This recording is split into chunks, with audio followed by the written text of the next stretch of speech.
So I'm going to show you how to set your dehumidification relative humidity percentage from both the thermostat and from the application. Tap your home button and you want to touch your 4 lines and dots configuration button, and you can cycle through your different menu options: config, clock, lock, view, and humidity.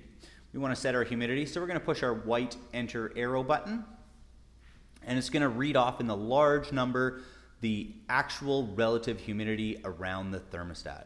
Right now we're at 39% and we have a set of 40%.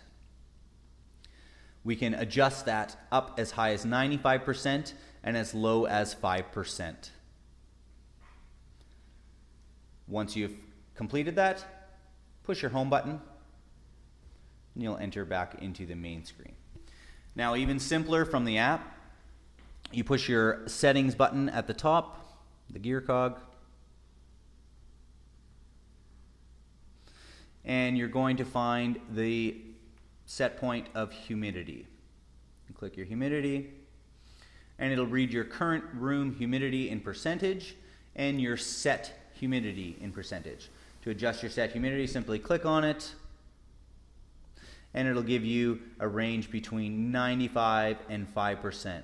Once you've chosen your desired set point, click Done. It should have written it up there, and you can push Done to exit.